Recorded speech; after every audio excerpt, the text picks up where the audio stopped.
வணக்கம். இன்றைக்கு பொருட்பாலில் புல்லறிவாண்மை அந்த அதிகாரத்தில் 5வது குறள். கல்லாத மேற்கொண்டு ஒழுகல் கசடர வல்லதூம் ஐயம் தரும். கல்லாத மேற்கொண்டு ஒழுகல் கசடர வல்லதூம் ஐயம் தரும்.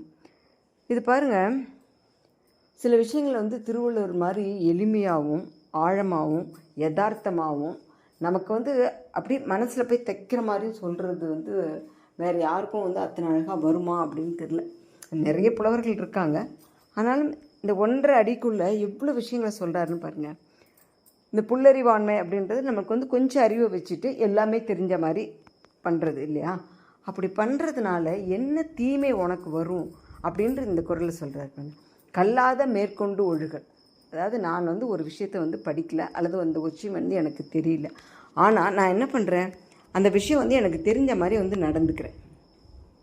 அந்த விஷயம் தானே எனக்கு முடியும், நான் பண்ணுறேன் அப்படின்னு சொல்லி. ஆனால் எப்படி பண்ண முடியும்? நமக்கு தெரியாத விஷயம் இல்லை, அறகுறையாக பண்ணி வைக்கிறோம். ஓகே, அப்போது நமக்கு ஒரு விஷயம் உண்மையாலுமே நல்லா தெரியும். அந்த விஷயத்தில் நமக்கு நல்ல ஆழமான அறிவு இருக்குது, திறமையும் இருக்குது.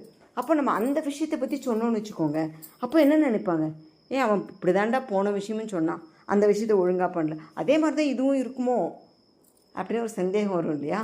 அப்போது நம்மளை யாரும் என்ன பண்ண மாட்டாங்க, எந்த ஒரு விஷயத்துக்கும் நம்ப மாட்டாங்க அப்படிங்கிறது இல்லை, நம்மக்கிட்ட இருக்க திறமையை கூட சந்தேகப்படுற மாதிரி வந்துடும்.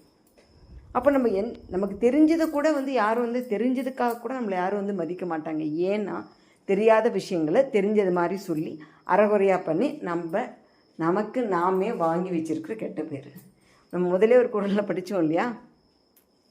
அதாவது நமக்கு இந்த புல்லறிவாளர்கள் அவங்களுக்கு அவங்களே செஞ்சுக்கிற தீமையை பகைவர்கள் கூட பண்ண முடியாதுன்னு பார்த்தோம் இல்லைங்களா? இதுதான் இந்த விஷயத்தை இன்னொருத்தன் கூட நமக்காக சொல்ல வேண்டாம், நம்மளே நமக்காக பண்ணிக்கிறோம்.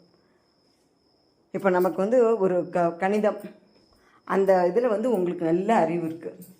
அப்போது நீங்கள் அதில் யாராவது ஒரு சந்தேகம் கேட்டாங்க அப்படின்னா நீங்கள் உடனே போய் அவங்களுக்கெல்லாம் தீர்த்து கொடுத்தீங்க. அப்பா இவன் கணிதத்தில் இவனை விட்டால் ஆளே கிடையாதுப்பா, இவளை மாதிரி கணிதம் சால்வ் பண்ண யாராலையும் முடியாது அப்படின்னு சொல்லுவாங்க. அதே உங்களுக்கு ஒரு விஷயம் தெரியல, அறிவியலோ இல்லை புவியியலோ ஏதோ ஒரு உங்களுக்கு அந்த அளவுக்கு ஆழமான அறிவு இல்லை, உங்களுக்கு அதை படிக்கிறதுக்கும் அவ்வளோ பிடிக்கிறது இல்லை அப்படின்னா அதில் ஒரு சந்தேகம் கேட்குறாங்கன்னு வச்சுக்கோங்க. அப்போது இல்லைப்பா எனக்கு அது தெரியல அப்படின்னு சொல்லிட்டா அதோடு முடிஞ்சிடும். இல்லை அதுதானே எனக்கு தெரியுமே, நான் அதை நல்லா படிச்சிருக்கேன், இந்த நான் சொல்லித்தரேன் அப்படின்னு சொல்லிட்டு தப்பாக சொல்லிட்டோன்னு வச்சுக்கோங்க. என்ன பண்ணுவாங்க, இவளுக்கு ஒன்றும் தெரியும் இல்லை, ஒன்றும் இல்லை, பெருசாக அழட்டிட்டு தப்பாக சொல்லி கொடுத்துட்டு போகிறேன் அப்படின்னு சொல்லிட்டு அடுத்து ஒருத்தர் யாராவது கணக்கு கேட்க வந்தாங்கன்னா கூட நம்ம சொல்லி கொடுத்தோம்னா என்ன சொல்லுவாங்க, அன்றைக்கி அறிவியல் சொல்லி கொடுத்தால, அந்த வரலாறு சொல்லி கொடுத்தால, அதே மாதிரி தான் இதுவும் சொல்லி கொடுப்பாலோ என்னவோ அப்படின்னு சொல்லி என்ன பண்ணிடுவாங்க, நம்மளோட திறமையை அங்கீகரிக்கவும் மாட்டாங்க, அந்த திறமைக்குரிய மதிப்பும் போயிடும். அதனால் தெரியல அப்படிங்கிறது வாழ்க்கையில் எப்போவுமே ஒரு குற்றம் கிடையாது, அதை தெரிஞ்சுக்க முயற்சி பண்ணணும். ஓகே, அதனால் தெரியாத விஷயங்களை தெரியாதுன்னு ஒத்துக்கிறது அதுவே ஒரு அறிவு தான். அதை நம்ம வாழ்க்கையில் கடைபிடிப்போம். இனிமேல் தெரியாத விஷயங்களை தெரிஞ்சுதுன்னு சொல்லிட்டு எல்லோரும் முன்னாடி நம்ம அவமானப்பட வேண்டாம். சரிங்களா? நன்றி, வணக்கம். நாளை அடுத்த குறள்.